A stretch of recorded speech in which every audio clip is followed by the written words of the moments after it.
L'enfance, une couche vulnérable au Sénégal, souvent confrontée à un manque de protection, parfois laissée à eux-mêmes. D'où l'urgence de l'utilisation des outils d'intervention harmonisés OIH. L'atelier d'aujourd'hui est un atelier de réécriture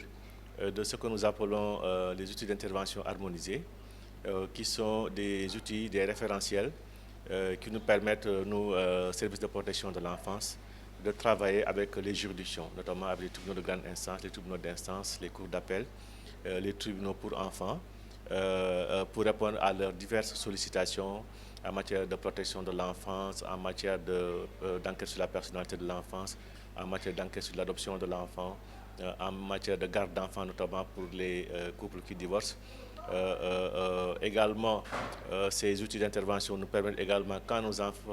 des enfants nous sont confiés par des juridictions, de faire des rapports, différents rapports, notamment des rapports de comportement, donc pour informer les magistrats sur le comportement de l'enfant, des rapports de suivi, lorsque le magistrat demande à nos services de suivre l'enfant en milieu familial, en milieu communautaire. Nous faisons des rapports de suivi. Également, ces outils concernent également des référentiels internes pour nos centres, notamment lorsque l'enfant est accueilli, à travers des registres, notamment des registres d'immatriculation, des registres de permanence, puisque chaque centre dispose d'une équipe de permanence qui doit noter dans un registre tous les incidents relatifs à la permanence, également des registres relatifs aux biens en possession des enfants lorsqu'ils étaient accueillis dans l'institution, argent de poche, etc. Donc ce sont tous ces référentiels-là que nous avions validés en 2012,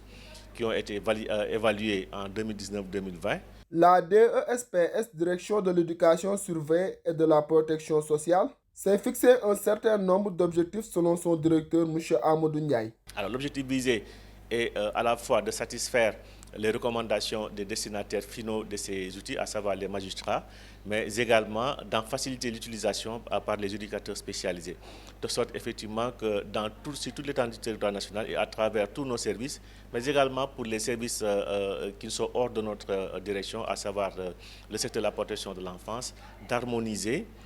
ces outils-là pour tous les types de prise en charge auxquels ils seront confrontés, de sorte effectivement que l'élaboration de ces outils ne dépendra pas seulement du professionnel, mais que chaque professionnel se référera à un outil bien dédié lorsqu'effectivement il sera confronté à un cas spécifique. Cet atelier qui s'est ouvert ce lundi 16 se poursuivra sur une dizaine de jours. Il permettra par ailleurs la mise en œuvre d'un certain nombre de recommandations visant à mieux veiller à la protection de l'enfance. Les recommandations sont diverses. Donc, lorsque nous avions élaboré l'évaluation en 2019, nous avons fait le tour du Sénégal et nous avons fait cette évaluation dans le ressort de chaque cour d'appel. Comme vous le savez, le Sénégal compte 6 cours d'appel. Et dans les 6 cours d'appel, nous avons tenu un atelier d'évaluation dans chaque cour d'appel et avec les magistrats et les éducateurs, avec un questionnaire, avec des référentiels qui nous ont permis en tout cas d'identifier des recommandations. Et par rapport à ces recommandations, les magistrats et les éducateurs de chaque cour d'appel ont eu, dans chaque ressort, à faire des recommandations spécifiques. Alors, ces recommandations sont diverses. Elles peuvent aller sur des recommandations de forme,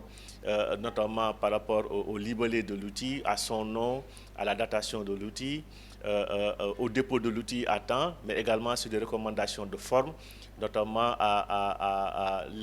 au renseignement même de l'outil, à la personne à qui il faut s'adresser pour renseigner l'outil, aux parents de l'enfant, à la communauté, au voisinage, au type d'informations à recueillir,